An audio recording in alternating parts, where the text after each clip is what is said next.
porque eu entendo que o setor industrial é realmente o que transforma o país. A gestão de portfólio de projetos basicamente é uma visão sistêmica, integrada e estratégica de uma carteira de projetos. A automação para gerar eficiência, né? Porque eu acho que toda indústria ela precisa de eficiência para ser competitiva. Hoje, a indústria brasileira representa só 10% do PIB do Brasil. 30 anos atrás, quando a gente começou, era mais de 30%. Bem-vindos e bem-vindas ao Engenharia que Transforma, o podcast da Time Now. Meu nome é Karine Cardoso e eu tenho o prazer de conduzir este bate-papo e incentivar o debate sobre o setor, tecnologia e inovação. Trocar conhecimento sobre engenharia consultiva e gestão de projetos. Nosso objetivo? Falar dos desafios da indústria. Então, não perca tempo, siga já o Engenharia que Transforma no Spotify e no YouTube. Siga também a Time Now nas redes sociais para acompanhar o lançamento dos próximos episódios. O tema de hoje é gestão de portfólio de projetos. Vamos discutir o alinhamento de projetos, as estratégias de longo prazo das empresas, os desafios de montar esse portfólio e tendências para o setor. Para participar dessa discussão, convidamos Jean William de Moraes, engenheiro mecatrônico com especialização em celulose e papel, MBA executivo e mestrado em engenharia. Bem-vindo, Jean! E também com Jonathan Bento, diretor da Time Now Engenharia. Bem-vindo, Jonathan. Obrigado, Karine.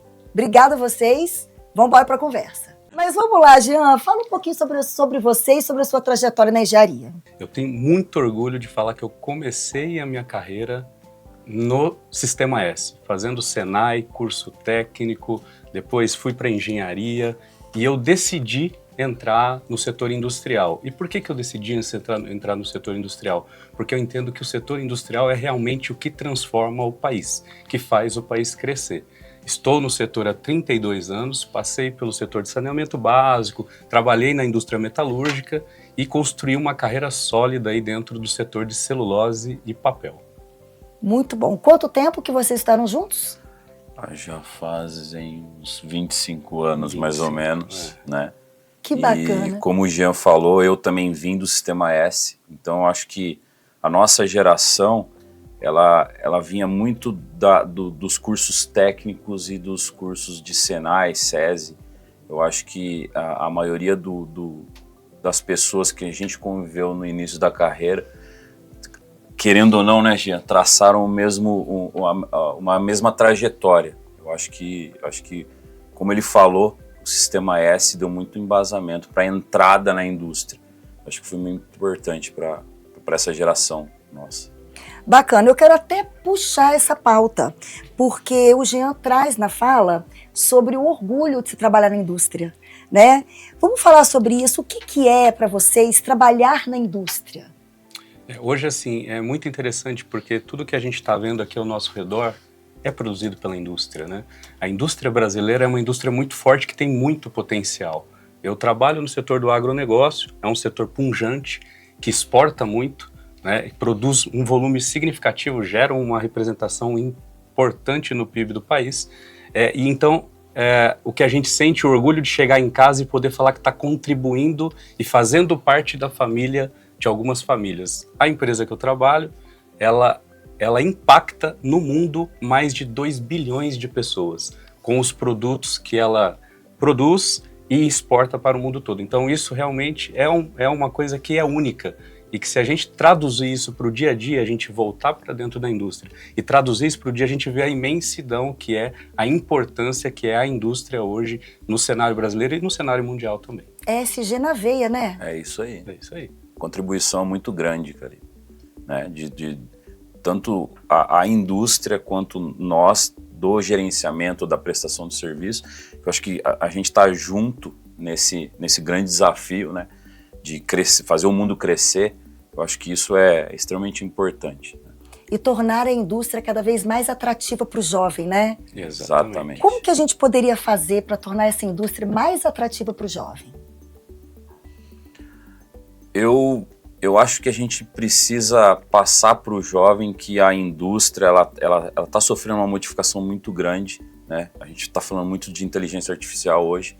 Hoje é impossível a gente desvincular a tecnologia de ponta da indústria, né? Até porque a gente precisa de eficiência na indústria e a tecnologia ela traz a eficiência, então a gente precisa mostrar para o jovem que a indústria ela também tem muita oportunidade do ponto de vista tecnológico, né? Não é só uma tecnologia da informação, né? Alguns nichos de negócio que hoje atrai muito o jovem, mas mostrar que a indústria também tem isso, né, Jean? Eu acho que isso é importante. É muito interessante, porque a gente veio do Sistema S e naquela época era o sonho da maioria dos jovens entrar no Sistema S, era difícil, né? Tanto no Sistema S quanto nos cursos técnicos. Então, era uma disputa para ir para uma indústria que na época não era tão tecnológica como é hoje, e mesmo assim já se tinha essa vontade. Hoje, lógico, as coisas mudaram, o mundo mudou, então existem outras atratividades para os jovens que estão aí e, eventualmente, eles olham, por exemplo, o setor de gamers, né? E aquilo parece ser muito mais atrativo. Eu acho que o que a gente tem que fazer é se aproximar dos jovens dentro das escolas, dentro das comunidades, as indústrias, junto com o sistema integrado, se aproximar mais e levar a realidade da indústria de hoje, a indústria tecnológica, a indústria da 4.0, com muita inovação. Então não tem mais, as indústrias de hoje não tem tanto aquela atividade manual, de manufatura, que tinha-se a visão do passado. Hoje as empresas estão muito mais modernizadas, então a gente tem que chegar mais próximo e mostrar que hoje é um pouco diferente. Ao mesmo tempo que hoje um jovem pode se atrair para a indústria de gamers porque ele fica ali programando no computador, ele tem que saber que ele também pode estar programando, por exemplo, um robô que vai construir um veículo, que vai construir uma xícara. Então ele tem que saber que hoje, da mesma forma que em outros setores, que parecem ser mais atrativos, a indústria também tem esse nível de atratividade. E claro, tem para tudo hoje dentro da indústria. Você pode escolher a área de software, a área de manutenção, a área de engenharia, a área de operações, todas elas hoje têm a evolução natural que permite que o jovem venha para dentro desse segmento também e contribua com o crescimento do país. Acho que é fundamental. Hoje, Karine, se você dá uma pesquisada, nós estamos falando aí de um anúncio de investimentos no Brasil até 2030 da ordem de 3,3 trilhões de reais. Isso. Então, claro, tudo isso vai precisar de gente para executar, para construir e para trabalhar, para operar. Uma parte disso não é a indústria, mas uma parte grande é a indústria. Então, e isso vai transformar as vidas das pessoas, as comunidades no entorno. Então, é importante que o jovem enxergue o contexto como um todo. Toda E a não cadeia, simplesmente, né? exatamente, o quanto ele pode contribuir, agregar e com inovação, com tecnologia, que é o que hoje eles estão mais inseridos, né? Sim, ou seja, tem tecnologia e inovação na indústria, Sim. né? A indústria não é uma caixa preta, Exato. né? Acho que a gente pode desmistificar isso também com esse conteúdo do Engenharia que Transforma, né? E nesse contexto, a gente tem a gestão de portfólio de projetos, que é mais uma atividade dentro da indústria. O que é GPP? A gestão de portfólio de projetos basicamente é uma visão sistêmica, integrada e estratégica de uma carteira de projetos que uma determinada empresa ou um determinado setor atuam. Então, a gestão de portfólio, ela permite você enxergar além de um projeto único. Então, você consegue enxergar o conflito de recursos, seja esses recursos humanos, recursos financeiros, da próprio alinhamento estratégico daquela empresa para com o mercado. Então, a empresa, por exemplo, pode estar com foco em aumento de market share, aumento de participação em mercado, ou com foco em redução de custos, ou com foco em estratégias de ESG, de redução de impacto climático ou social. Então, a gestão de portfólio, ela permite que você veja esses diversos aspectos e avalie a carteira de projetos e faça com que isso se convirja para a estratégia do empresário, do acionista, da comunidade, da região. Então, você consegue ter uma visão sistêmica de uma carteira e direcionar estratégias de acelera, reduz, aloca mais recurso aqui, aloca mais recurso no outro projeto, seja esse recurso financeiro ou não, e também permite que você tenha a visão do resultado, do andamento daquele portfólio ao longo da execução dele. Normalmente são projetos distintos, em tempos distintos, em localidades distintas, com focos distintos. Então você consegue ter uma visão do todo, com indicadores, e tomar as melhores decisões ao longo do percurso garantindo assim o resultado no final do dia ou no final de cada projeto para quem está investindo e para o negócio como um todo. Esse profissional é um maestro, né? Porque eu estou pensando esses projetos como, né, partícipes de uma orquestra, e esse profissional, ele é o maestro que faz isso tudo acontecer, né? No tempo certo, no custo certo. Faz sentido isso, Jonathan? Faz sentido.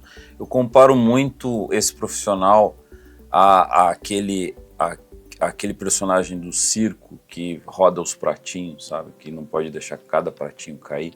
Então ele tem que ter uma visão global de tudo que está acontecendo, e cada pratinho desse é um projeto, e ele não pode deixar nenhum projeto sair seja do budget dele, seja do escopo, seja do tempo que ele foi projetado.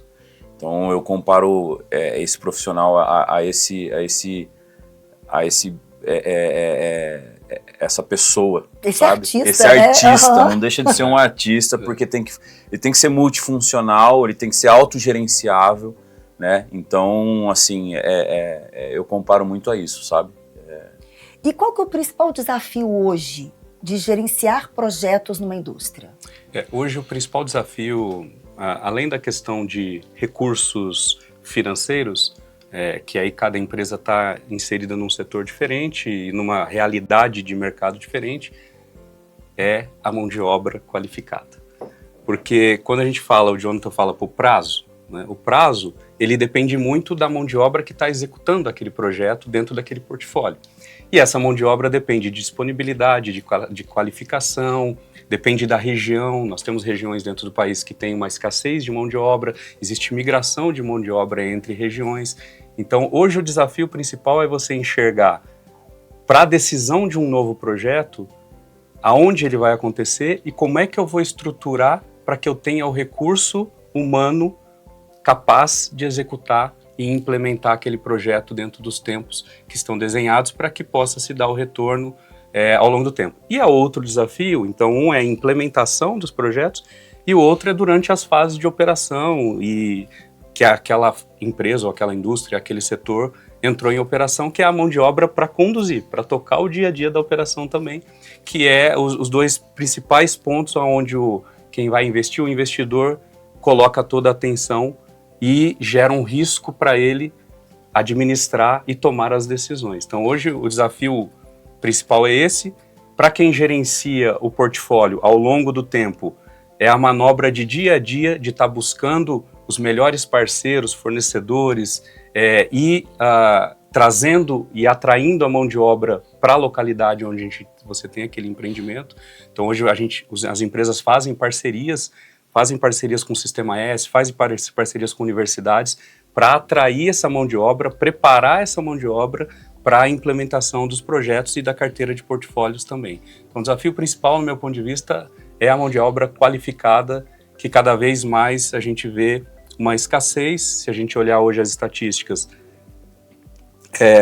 se a gente olha o público jovem de 16 a 24 anos, a gente vê que só 7% desse público hoje está matriculado num curso profissionalizante, num curso do Sistema S, num curso técnico. E sabendo que hoje a indústria gera uma quantidade de empregos onde 50% normalmente é absorvido por profissionais jovens, por pessoas que estão começando, a gente vê que com um volume desse matriculado, a gente vê a escassez de gente competente para entrar nas portas de entrada nas indústrias, seja operação, seja projeto, seja construção. Então é um desafio para o setor. A conta não fecha, né, hoje. E isso não é um problema, o que a gente tem visto, né? A própria Suzano agora com essa globalização que ela está fazendo, nós também estamos tendendo a globalizar, a gente vê que esse não é um problema do nosso país, mas é um problema mundial, né? Se você for para os Estados Unidos, o Jean teve a oportunidade de ir para lá agora, a gente vê que existe uma escassez também nos Estados Unidos e Europa.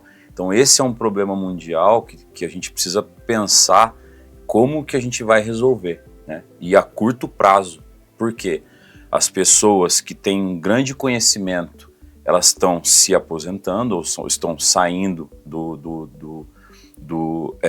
ambiente profissional, e E vai existir uma lacuna entre quem está entrando e essas pessoas que estão saindo, assim. Então isso é extremamente preocupante, é o que todo mundo está se preocupando agora, né, em relação à mão de obra que a gente tem para fazer projeto, para fazer uma fiscalização bem feita, para fazer, que é o que a gente chama de end-to-end, né?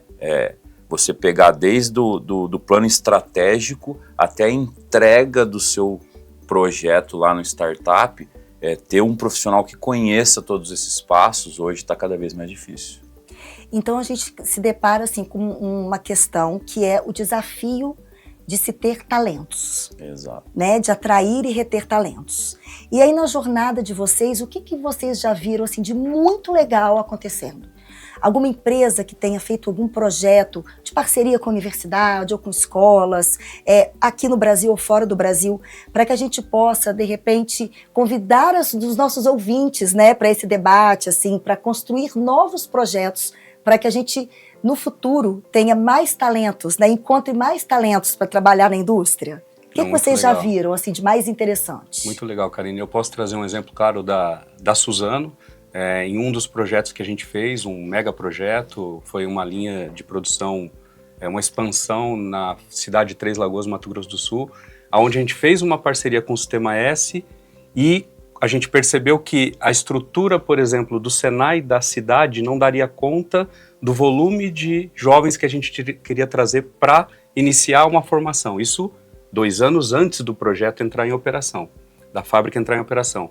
Então, em conjunto, a gente decidiu construir um novo Senai com toda uma estrutura para permitir que a gente pudesse treinar e ficaria um legado, e ficou um legado para a cidade. Então, esse é um exemplo de como a indústria, a iniciativa privada, junto com a iniciativa pública integrado, permite que você se prepare para o futuro. Então, 2, 3 anos antes daquela unidade entrar em operação, você já começa a preparar os jovens e os profissionais, e não tinha uma limitação de idade, podia ter jovens, pessoas mais experientes, com incentivo, com bolsa, com transporte, com alimentação, trazendo realmente esse público para se interessar.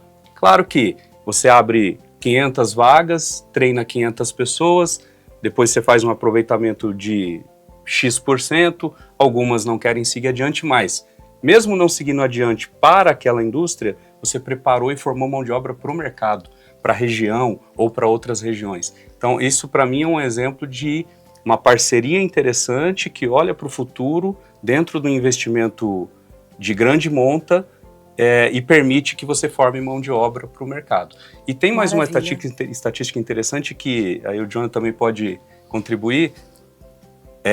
Dos nossos colegas que estudaram com a gente, passaram pelo Sistema S, a gente vê que a maioria seguiu.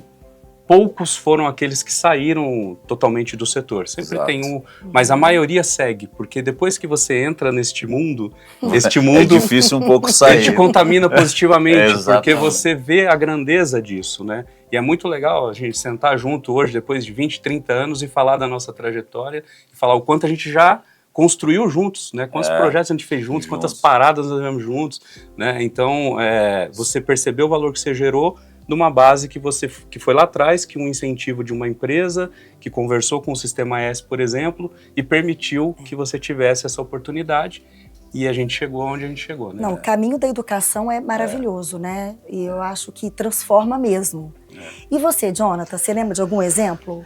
Eu acho que a gente sempre tem que copiar o que é bem feito, né? A própria Timinal, ela, utilizando esse exemplo de Três Lagoas, agora em Ribas a gente junto, assim, uma iniciativa em conjunto com a própria Suzano, no projeto que a gente conduziu junto, a gente fez todo um programa de treinamento para planejadores, né? A gente traçou essa estratégia para colocar no Senai, né? No Sistema S da região. Né? Isso não somente para o projeto, mas para o futuro da fábrica, porque querendo ou não, as regiões que a gente tem fábricas de papel são regiões isoladas, né? Isso é natural, porque tem que ficar no meio da floresta. E isso auxilia até no pós-projeto, né? Porque aí cria-se uma cultura junto com o Sistema S de geração de mão de obra para o segmento da fábrica durante a operação, né? Porque a fábrica ela não termina no projeto, né? A fábrica depois do projeto a gente só entrega para a operação, né, e ela tem toda uma vida, né, com as paradas de manutenção, o que seja, e eles precisam de planejadores, eles precisam de fiscais, eles precisam de pessoas de operação.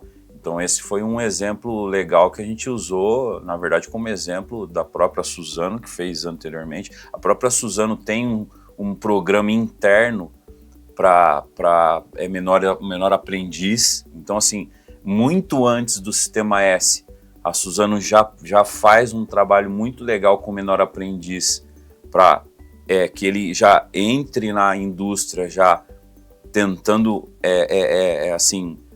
angariar essa mão de obra de pessoas muito também, novas, né? Estimulado exatamente, a trabalhar na indústria, exatamente. Né? Então eu acho que esses exemplos eles têm que ser seguidos. Aí vamos falar a Embraer, né, na parte aeronáutica tem programas também desse tipo, e cada vez mais as indústrias estão começando a fazer esses programas internos, né, inclusive de mandar pessoas, as multinacionais, né, elas estão mandando pessoas para fora, inclusive para fazer treinamentos fora.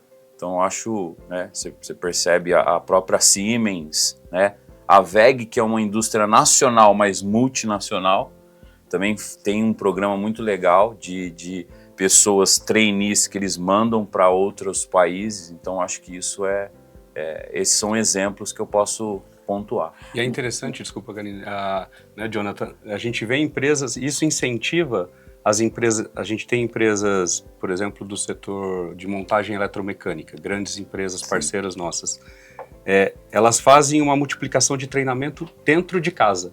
Então elas pegam os profissionais que são sênior especialistas naquele assunto, exemplo, um soldador, que hoje é muito difícil encontrar um bom soldador no mercado, então ela vira o Sistema S.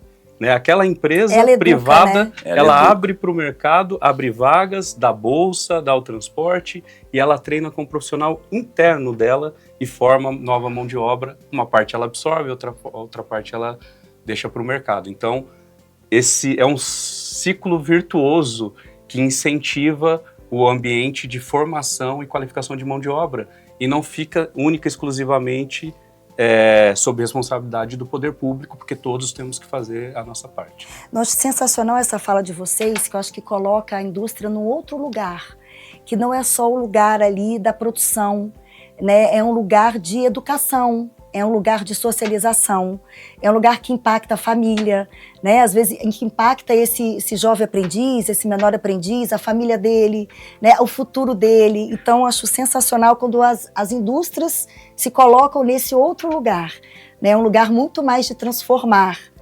E nesse sentido, assim, a gente tem a gestão de portfólio de projetos. A gente sabe que existe uma dor imensa, que é o talento.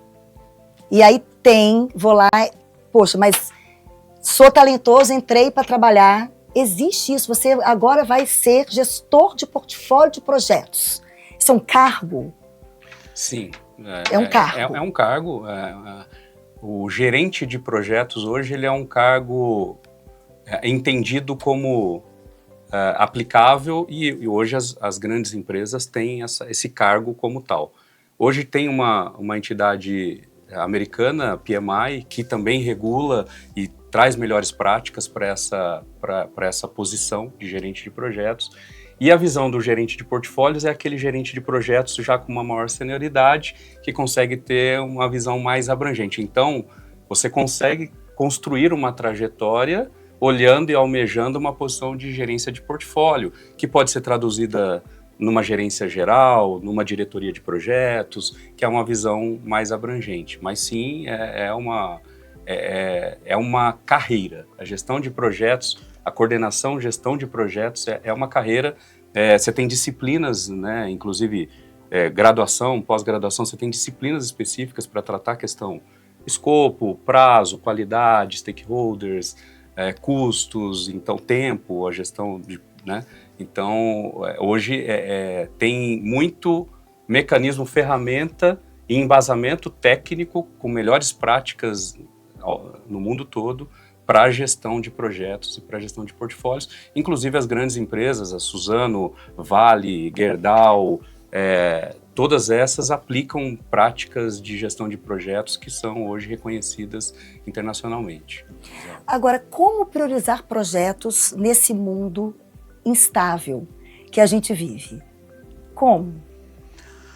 Eu acho que ferramentas nós temos várias ferramentas, né? Você tem matriz de esforço versus impacto, o próprio PPM, tem várias ferramentas que ditam como priorizar. Mas eu acho que assim, o mais importante não é a ferramenta, mas a ferramenta é só um item quantitativo de como fazer a priorização do portfólio. Eu acho que a gente tem que unir a ferramenta, né, que existem várias no mercado, com a visão estratégica da empresa, né, ou com o pensamento estratégico da empresa. Eu acho que o maior desafio é esse, né, Jean? É você pegar a ferramenta e utilizar essa ferramenta da maneira correta, né? Então, assim, hoje o que a gente tem visto é que até quando a gente vai fazer um funil de portfólio, um master plan de uma empresa, isso não fica mais na mão de um grupo, aquele grupo seleto. A gente está democratizando muito isso, né? A gente está envolvendo acho que todos os profissionais, que é o que o Jean falou, todos os gerentes de projeto de um departamento para ter essa decisão, né? Claro, com base num cascateamento estratégico que vem dos acionistas, como ele falou, porque depende do mercado, depende do que o acionista está pensando, mas a gente tem democratizado mais isso. Antes ficava na mão de poucas pessoas, hoje não, a gente viu que acho que cada voz tem sua contribuição. Então, eu acho que isso tem mudado um pouco. Mas é dessa maneira, eu acho que assim, são as ferramentas sim, mas com embasamento estratégico, com uma visão de como a gente tem que fazer do ponto de vista estratégico, mercado, tudo isso. Então, ferramentas sim e equipes diversas também, Jean? Sim, e é interessante porque a diversificação de áreas dentro das indústrias, das empresas para priorização de projetos. Então, nós temos os times e as pessoas de ESG. Então, o que as empresas estão fazendo? Vamos colocar o ESG para dentro do portfólio de projetos e colocar uma ponderação para que aquilo ajude e contribua na priorização. Então, eu coloco um peso ali e, dependendo do peso que eu atingir, aquele projeto sobe no ranking ou desce no ranking quando a gente está falando de ESG.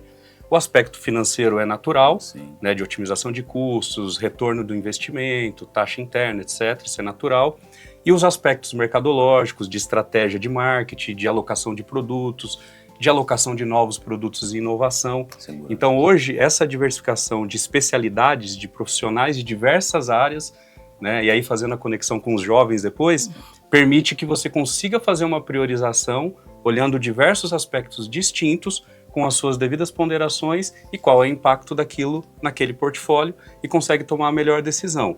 Dependendo do momento, a empresa pode decidir por uma alocação de capital em projetos de ESG, porque é muito importante naquele momento trabalhar crédito de carbono. Sim. Num outro momento, está um momento de competitividade, reduzir custos. Num outro momento, a gente vai olhar para a digitalização e para aspectos de inovação e novos produtos. Então, vamos direcionar um peso maior e priorizar projetos onde eu estou colocando no mercado um novo produto, um produto que pode ganhar novos mercados. Então, a gente vê diversas especialidades, né, disciplinas, não necessariamente somente a engenharia que transforma, mas vários outros setores. Então, às vezes, o jovem ele decide ir para a área financeira, mas ele pode trabalhar na área financeira dentro da indústria. E ele tem um espaço para ele, inclusive, contribuir para os novos projetos e ajudar no direcionamento daquela empresa para as decisões. Então, como o Jonathan falou, isso está mais, ficou um pouco mais pulverizado, mais pessoas podem contribuir para as decisões de priorização de portfólio. Então, é uma beleza e permite que os jovens que chegam hoje não fiquem, às vezes, mas eu não quero fazer engenharia. Legal, vai para digital, vai para a publicidade. Você pode entrar dentro da publicidade, dentro de um setor. Agora nós vamos focar marca. né, os investimentos que nós vamos fazer dentro dessa empresa para alavancar a marca.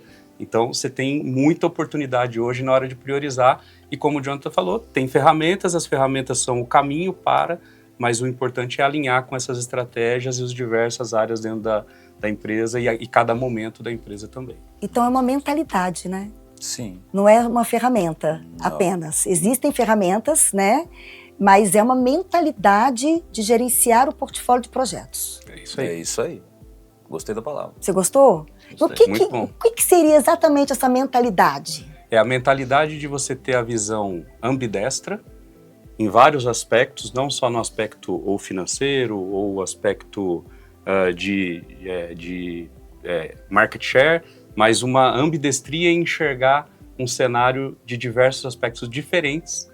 E aí, com essa mentalidade de enxergar, na hora que eu vou aprovar, eu posso alocar uma parte do capital para um determinado setor dentro da minha empresa e a outra parte do capital para outro determinado setor. E isso é muito comum e cada vez mais tem sido intensificado até para distribuir risco, diversificar e minimizar eventualmente o impacto de um item dentro do portfólio não trazer aquele resultado que era esperado. Então, eu investi um pouco em marca, investi um pouco em produtos novos, investi em escala de produção e redução de custo.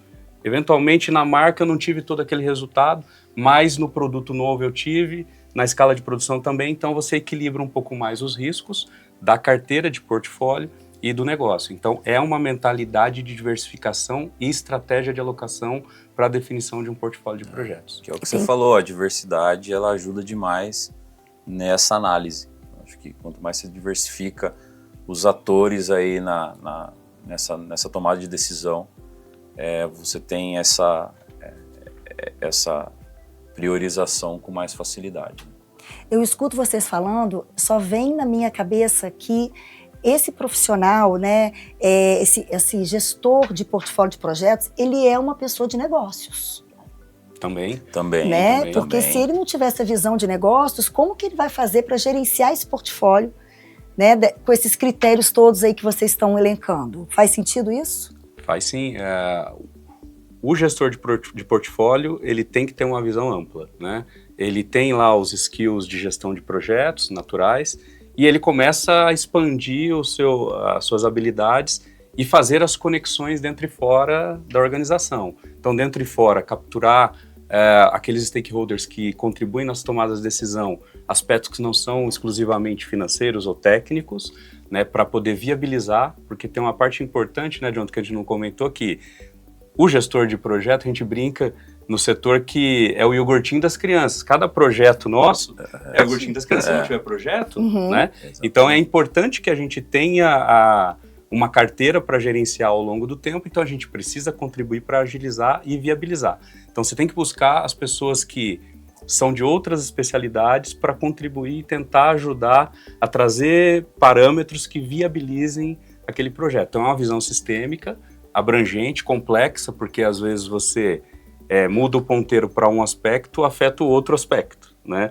Se eu quero escalar a produção, eventualmente eu tenho que escalar a produção com um único tipo de produto e eu não consigo diversificar.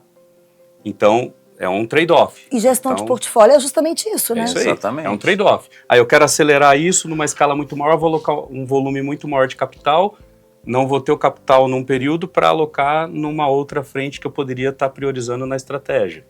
Então, é um equilíbrio de visão de carteira e ver o que mais traz retorno para o negócio, para o acionista e para o todo, né? E não é só negócio, entender um pouco de economia, macroeconomia, porque, querendo ou não, a gente vê que tudo que acontece no mundo e no país, né, do ponto de vista político, econômico, vai dar subsídio e embasamento para a defesa desse portfólio, desse projeto que tem que acontecer. Então, a visão de médio e longo prazo também tem que existir nesse profissional. Como que eu vou defender esse projeto, né, com base no que está acontecendo no país hoje, né, ou o que vai acontecer no país no futuro. Então, isso também é extremamente importante que essa pessoa tenha essa noção. E a visão do que está acontecendo no cenário externo, né, Jonathan? Exatamente. Porque, exemplo do setor de celulose. Hoje, o maior projeto privado no Brasil é um projeto do setor de celulose de um concorrente da Suzano.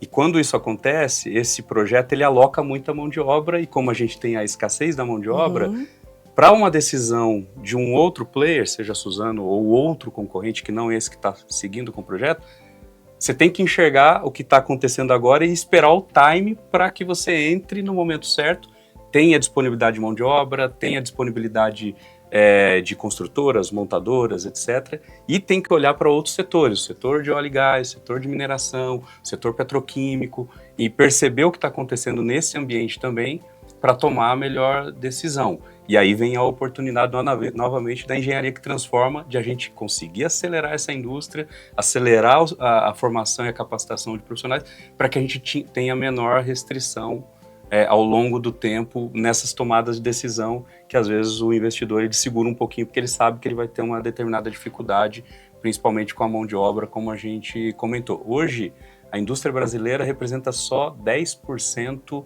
do PIB do Brasil. 30 anos atrás, quando a gente começou, era mais de 30%. Mais de 30%. Claro que outros setores apareceram, o setor de serviço é forte no Brasil, o agronegócio é forte também, o óleo e gás também é forte, mas tem muita oportunidade de crescer a indústria brasileira. Sem dúvida. Né? E essa base de formação é muito importante.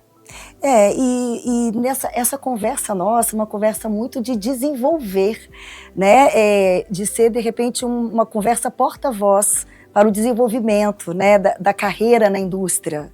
Não sei se é carreira, acho que talvez seja trabalho, oportunidades, né, na indústria. Quais tendências que vocês veem emergindo, assim, que impactam esse desafio, assim, de se trabalhar na indústria, de capturar talentos? Quais tendências que podem colaborar com a gente desse movimento, né, dessa engenharia que transforma?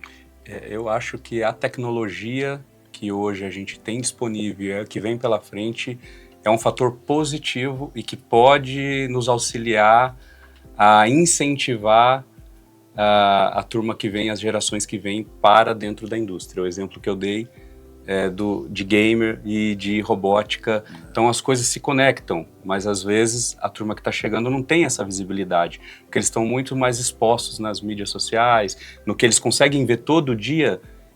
A questão e a indústria de gamers é uma indústria bilionária e ela precisa continuar existindo, mas também é importante que quem está escolhendo uma profissão saiba que tem um leque de oportunidades dentro da indústria, como nós comentamos aqui. O cara pode ir para a área financeira, para a área de comunicação, para a área de marketing, para a área de tecnologia, para a área industrial, de engenharia, e ele vai ter um espaço e uma porta dentro da indústria que pode crescer. E a tecnologia que está por trás disso permite que ele desenvolva, e o anseio hoje das novas gerações, né, de ter um pouco mais flexibilidade, de poder gerar mais valor, de participar mais, de ter mais voz ativa.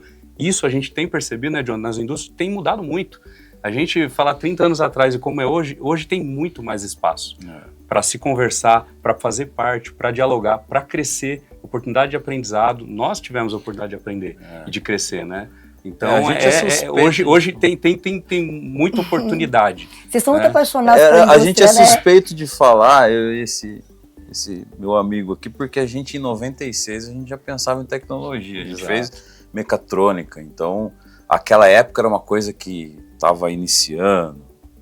Então, assim, hoje eu não tenho problema nenhum, acredito que o Jean também não tem, de conversar com essa nova geração e falar um pouco na mesma língua deles, sabe?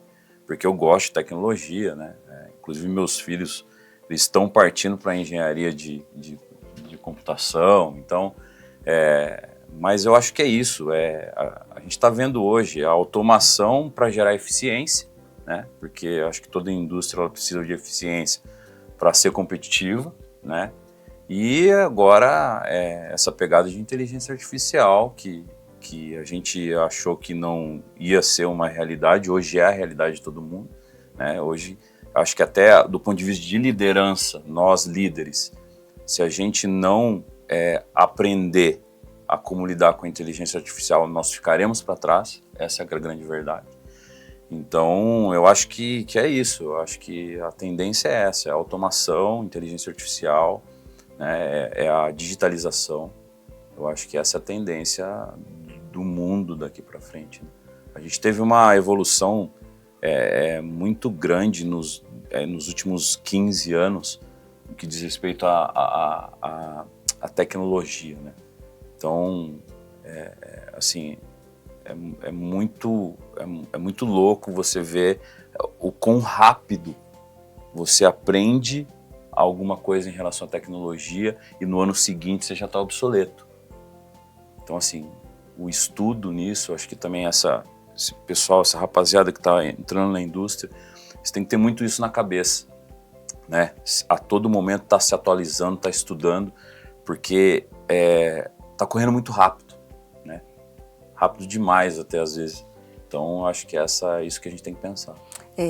E vocês são 2 líderes da indústria, né? Apaixonados pela indústria, pela engenharia, pela gestão de portfólio de projetos. E já que a gente está falando muito sobre desenvolver pessoas, eu gostaria que a gente finalizasse esse episódio com vocês dando dicas de como que vocês se atualizam. Como fazer para se manter tecnológico nos dias de hoje, né? E não ficar obsoleto. O mais importante, Karine, é a gente aprender e cada vez mais desenvolver a escuta. Ouvir o que está acontecendo, perceber tudo o que está acontecendo ao entorno, dentro e fora, nas nossas redes de conexão, network que a gente tem, olhando para o que está acontecendo no mercado, nos concorrentes, em outros setores. Tem muita coisa mudando e as informações estão disponíveis. Então, às vezes a gente ouve, mas não escuta. Então a gente precisa realmente escutar aquilo, interpretar e incorporar o aprendizado.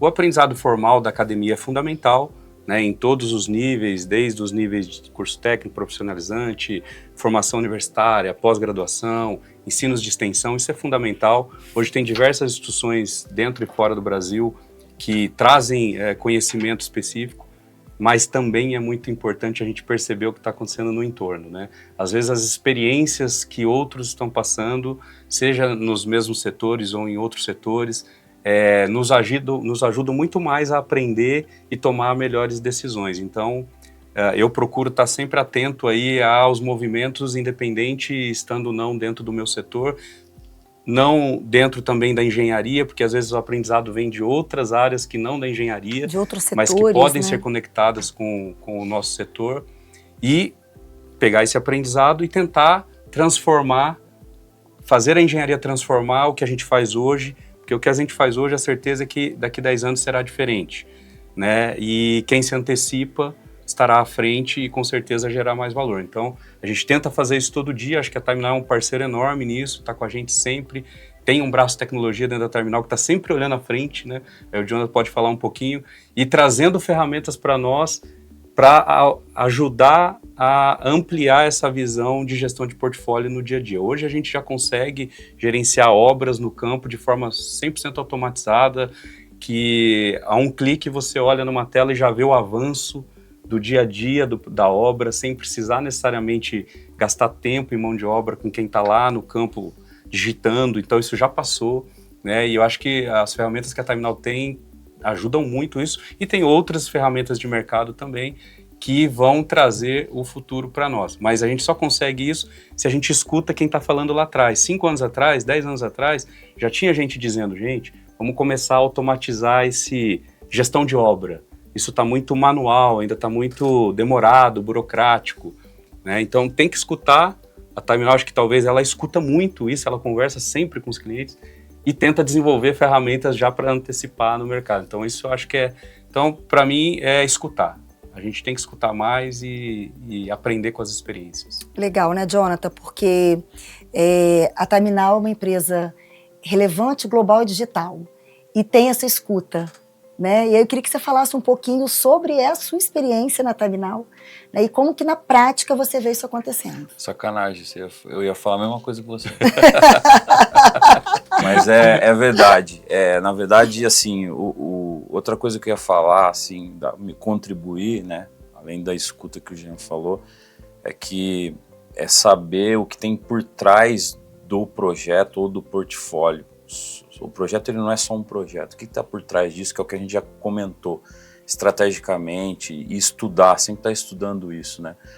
O que a Terminal tem feito? A Terminal, ela tem utilizado de outros parceiros, né? A gente tem um ecossistema hoje, justamente para entender o que o cliente precisa e gerar essa tecnologia ou essa demanda em relação a processo para auxiliar o cliente. Então, assim, isso tem ajudado muito, né, a operação da Terminal a fazer com que essa eficiência venha, né, que é o que o Jean falou. Então, esse ecossistema que a Terminal tem hoje, seja com startups, seja com parceiros, seja com outras empresas aí correlatas, né, que a gente tem bastante parceria, isso está ajudando demais, né? O Jean falou desse sistema de inspeção remoto, né? Hoje a gente consegue fazer uma inspeção remota, né, de avanço, assim, a gente está muito avançado nisso. E cada dia que passa, a gente tem um departamento de inovação, um departamento que trata somente disso, né, de estar angariando tecnologia no mercado, no mundo, para auxiliar o cliente. Então, assim, qual que é a base para que isso exista dentro da Terminal? É o cliente. Então, assim, a gente ouve muito o cliente, né?